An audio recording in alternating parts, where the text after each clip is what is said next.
Mayong gabi sa tanan. Dalay ko ng Ginoo sa karon nga adlaw no kanang gabi sa iya nga gihatag kanato. Nga higayon nga maka-fellowship na sad kita. And nagapasalamat kami sa Ginoo una sa tanan sa inyong prayers no. And sa inyong kining gugma sa bulaton sa Ginoo.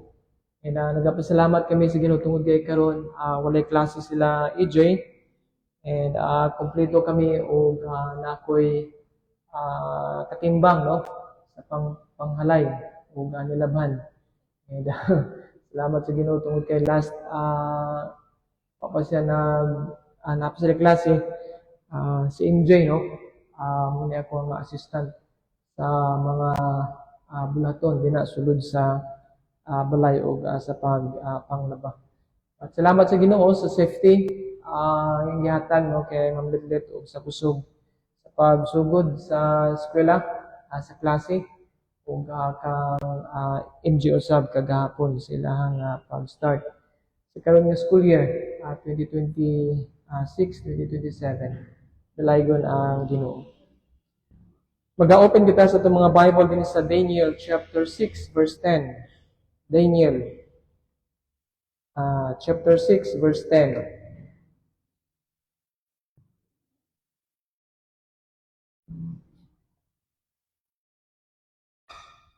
Basahon kini nako, sundalang sa inyong mga mata, Daniel chapter 6 verse 10.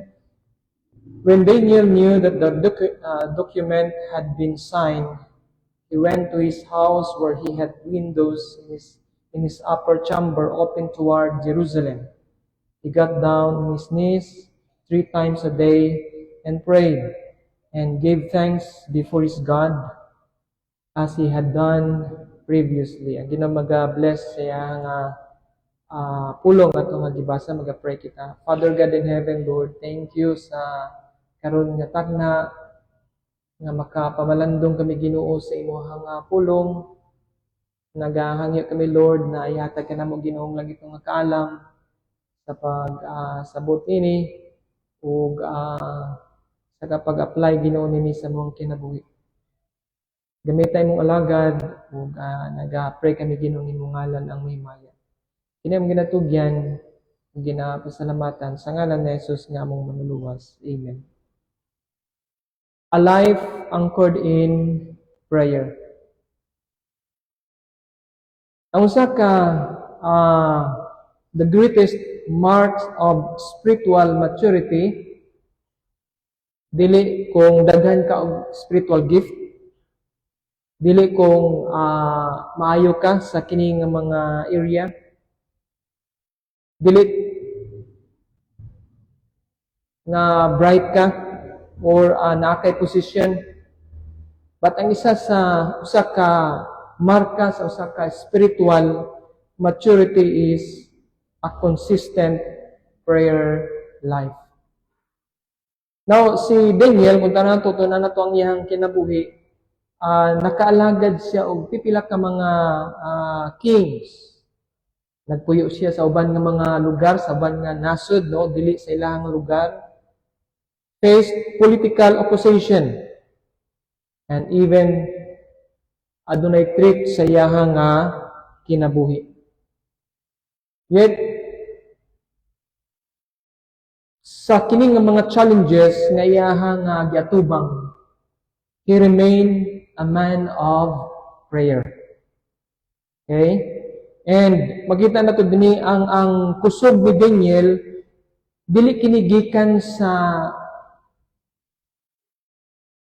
didto gikan sa lion's den, kundili ang iya nga pagka may nampuon. Mao kini ang iya nga kusog. Now kung tanaw na to ang Daniel chapter 6 during kini siya sa pag-reign ni Darius, okay? And after sa pagkapildi sa Babylon, siguro ang uban ng mga theologians nagasulti na ang edad ni Daniel nini nga time na siya sa 80 years old, no? Ini nga higayon. And Nakaserve siya kang Nebuchadnezzar, the second, Belshazzar, ug karon kang Darius. Now si Darius, nag-appoint siya og 120 governors over the kingdom. And nagbutang usab siya og tulo ka administrators over them. Tungod si Daniel, adunay kaalam.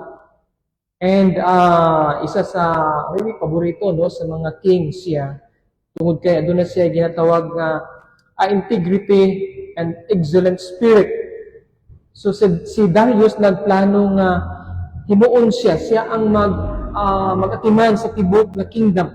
Kung basahin nato sa Daniel chapter 6 verses 1 to 3. Ang success ni Daniel, mao ni siya ang hinungdan nga ang uban ng mga tao nainggit sa iya. Okay? And nangita sila pamaagi nga unsa mo ginato nga matanggal si Daniel, unsa man nato nga adunay makita nga sayop ang king sa iyaha ug wala man gyud. Wala sila makita nga dishonesty kang Daniel nga pwede nila nga mao king si Daniel mao kini ang gihimo, wala.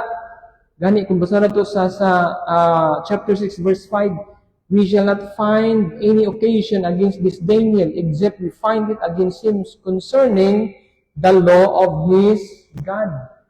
Wala na sila lain nga mahimo, kundi naghimo sila og balaod. Okay? Against sa law sa Ginoo ni Daniel.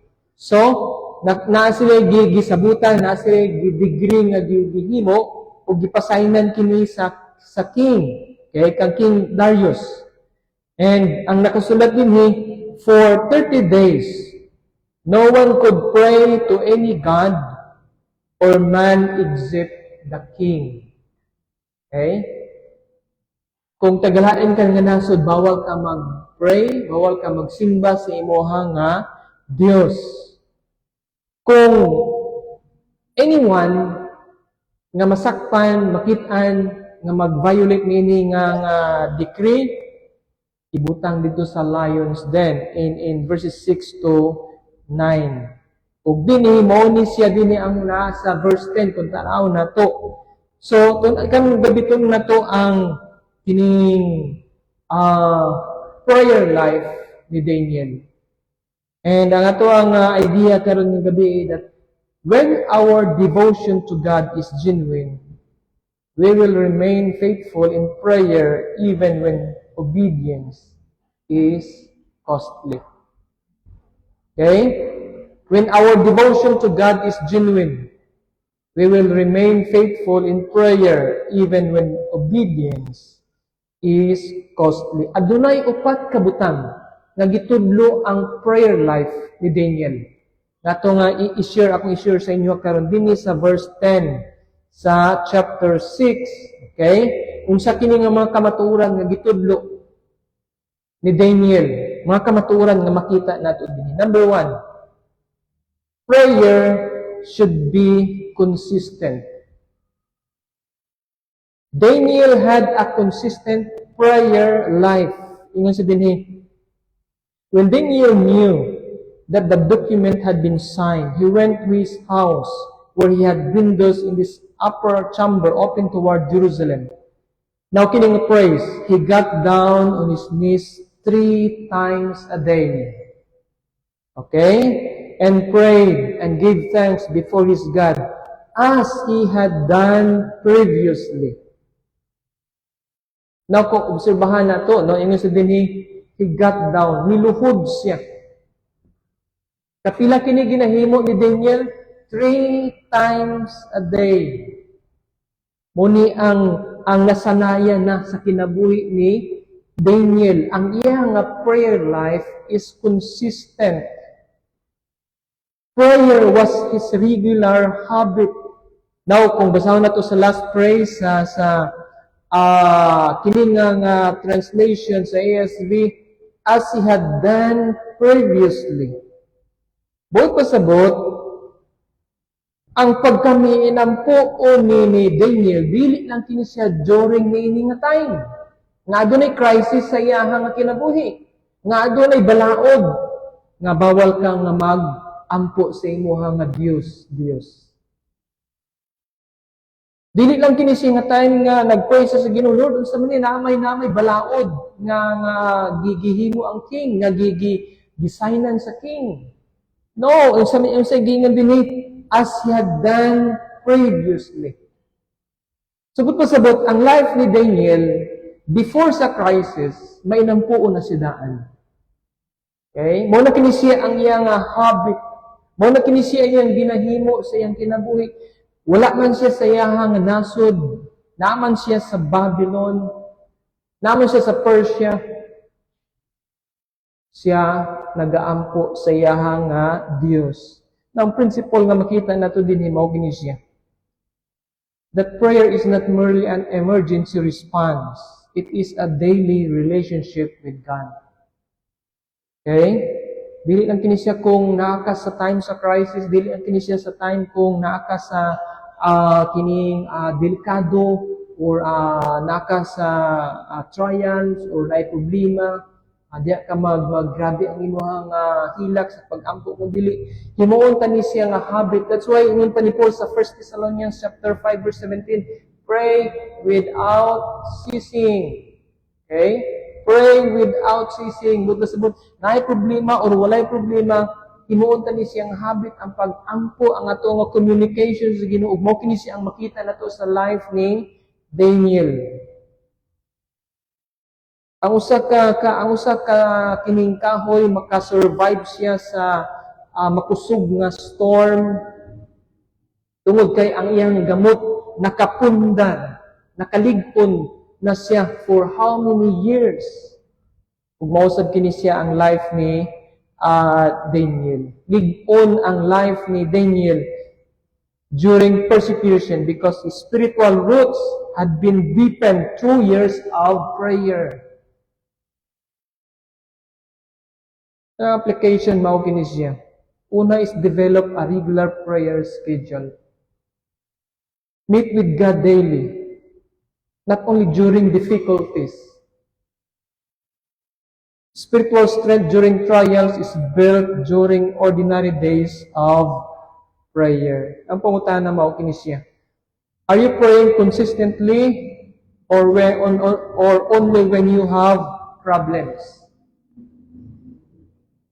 May usa ka quotation, consistency in prayer is not measured by the length of our prayers, but by the faithfulness of our communion with God. Consistency in prayer is not measured by the length of our prayers, but by the faithfulness of our communion with God.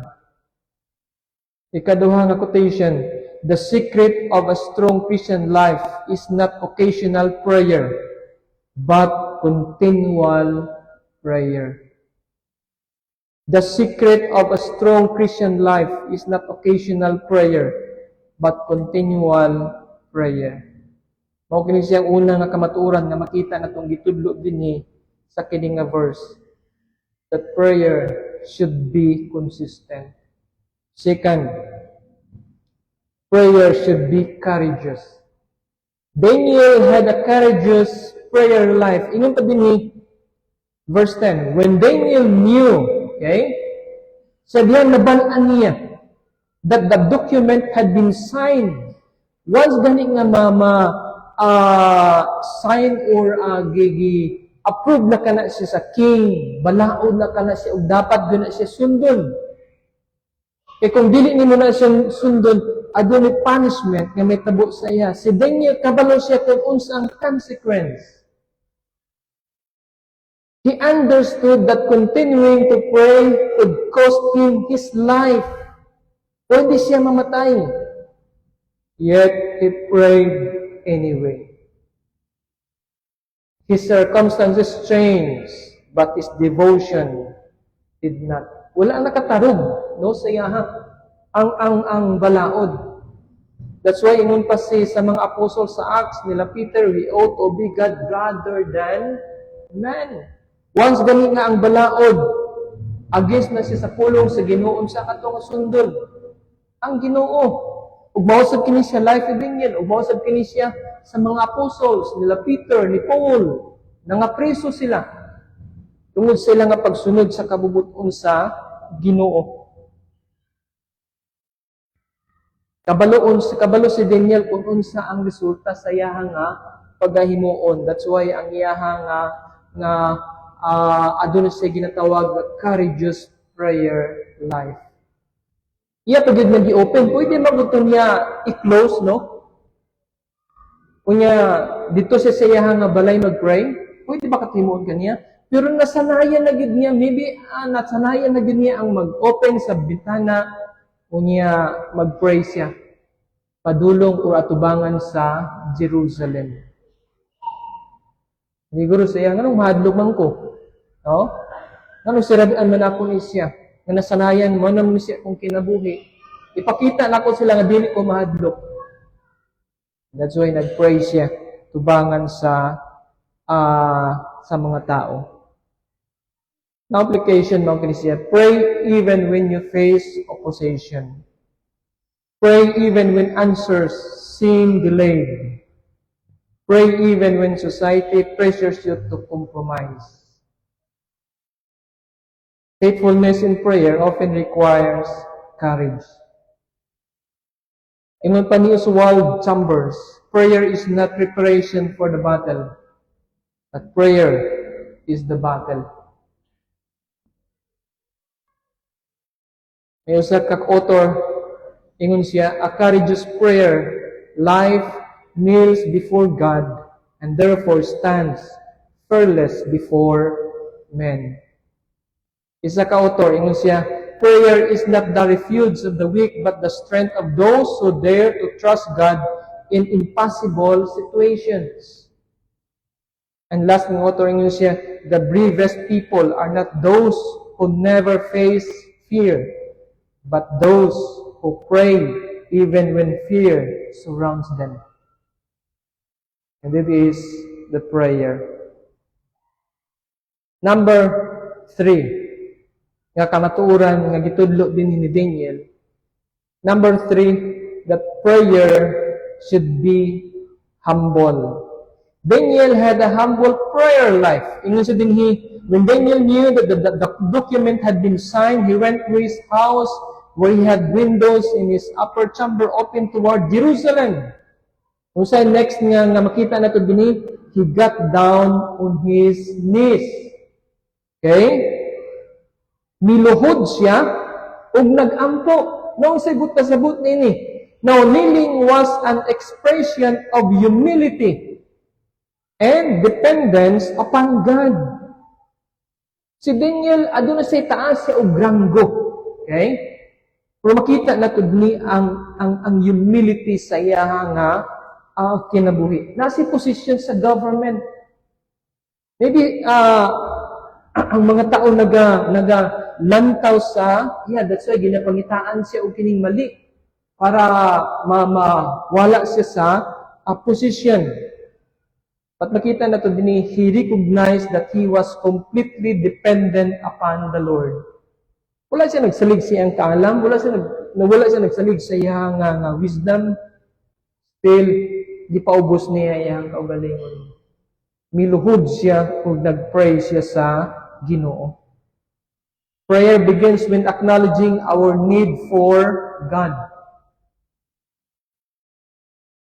So sa ka-village, adunay bamboo ug kahoy nga oak, no? And ang oak na tree, mura ni siya, bitara na po ni siya, mura ni siya ganang nara, no? Bako ni siya green, dako ni siya nga, kahoy, niya, kumutanaw kasi ini, okay, naligpon kayo niya siya. Then, makita na ito nga,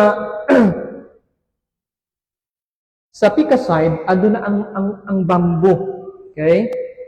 During sa hangin, ang bamboo, silent na gid siya.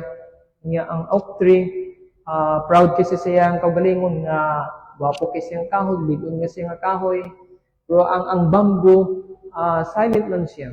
Okay, nagapauyon-uyon na siya sa hangin, no? Nagapiko-piko,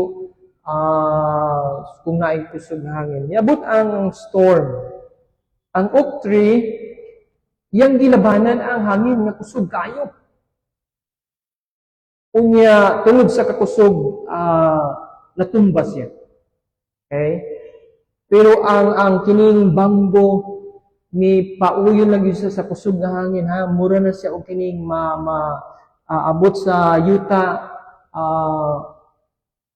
tungod sa kakusog. After sa storm, ang oak tree, wala nakasurvive. Natumba siya, nalukat siya. Pero ang bambo, nagpabilin, nga nagtindog, ug wala na unsa. Ngano man. Makita na to ang usa ka kinaiya nga na sa bambo, humility. Nakaligon ang iya nga kining gamot. Ug mausab ka na siya sa tao. Ang isa ka kinaiya sa usa ka Kristohanon, sa usa ka tao kana bitaw naging humble siya sa iyang kaugalingon. That without God, makaingon kita sa itong kaugalingon, we are nothing. Bisan po sa panato ka kaalam, bisan po sa panato ka kadato o sa naa sa tuwa. Kung wala ang Ginoo, kung dili kita magsalig sa Ginoo, wala gid. That's why ingon ni Jesus Christ sa Luke chapter 18 verse 14, for everyone who exalts himself will be humbled, but the one who humbles himself will be exalted. Daniel's prayer life reflected this humility. Aduna siya taas na position sa kingdom. But he regularly knelt before God in prayer, recognizing that his wisdom, protection, and success came from the Lord o dili gikan sa iyang kaugalingon. So, application ni Gala mao kini siya. Humble yourself before God. Admit your need for wisdom and strength. Remember that prayer is an expression of dependence, not self-sufficiency. Ug mao kana siya ang ikatulo nga kamatuoran nga gitudlo dinhi ni Daniel. Number 4, nga makita nato dinhi. Prayer should be thankful. Okay? Daniel had a thankful prayer life. Ingon pa dinhi sa last praise, he got down on his knees 3 times a day and prayed and gave thanks before his God. Now, kung tanaw na ito din, obserbahan na ito din, ang personal pronoun din nga gigamit din is before his God. Si Daniel, nagpasalamat siya sa Ginoo. Taliwala nga kabalo siya kung unsa ang naa sa unahan. Kabalo siya nga ang consequence sa iyang gihimo, ibutang sa dito sa mga lion. Okay? Pero makita nato dinhi ang pagpasalamat niya sa Ginoo. Nagpasalamat siya sa Ginoo. Thanksgiving is an act of faith that trusts God's sovereignty even before deliverance comes. Kinumdumo kang Paul and Silas, nga nasa prisuhan, they prayed and sang praises while in prison. Ang ilahang pagdayeg sa Ginoo, nagapakita kato sa ilahang pagsalig that God was still in control. Daniel's thanksgiving reflected the same trust. So, ang application, mawagin siya, thank God during trials. Praise Him before the answer comes. And remember His past faithfulness. So, gratitude strengthens faith. Kung mawagin siya ang ika-upat. So, number 1, makita na ito din, Daniel had a consistent prayer life. Second, Daniel had a courageous prayer life. And number 3, Daniel had a humble prayer life. Number 4, Daniel had a thankful prayer life. And last, and number 5, Daniel had a God-centered prayer life. Now, sa akong gimension kagani, ingon sa dini, and gave thanks before his God. Okay? The praise the need before his God. Daniel's prayer life was personal.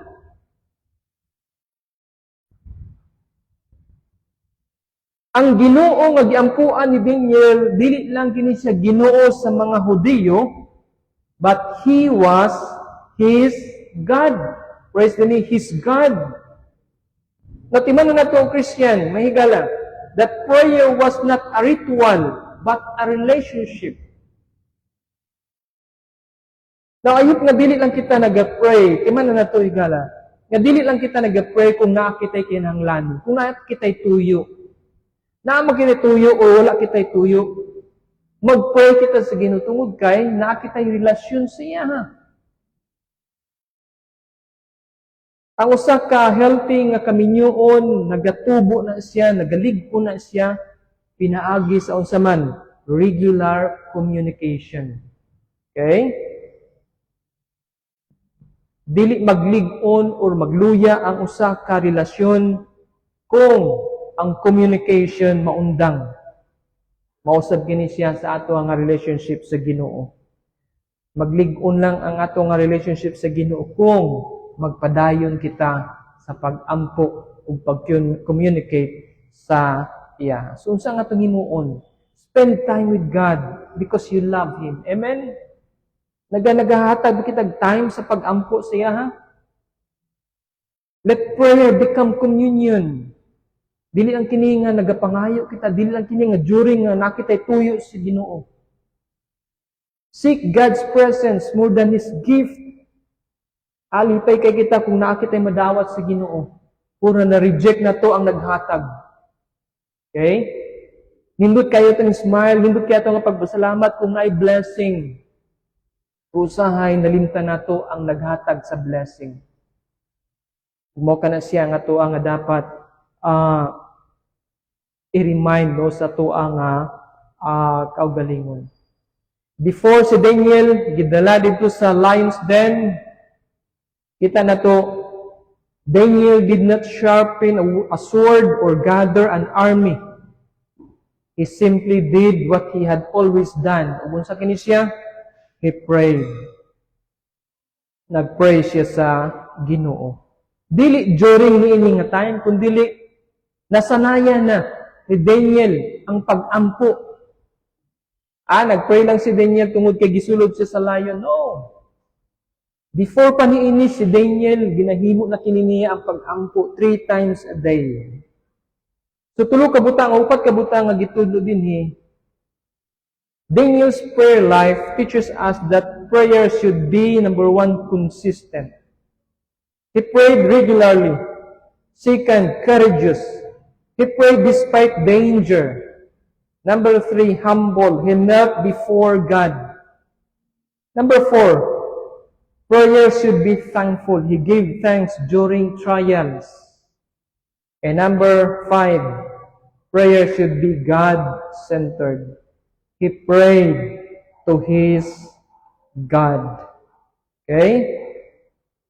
Ayok nga ang challenge ka natong tanan, no? Karon nga gabi,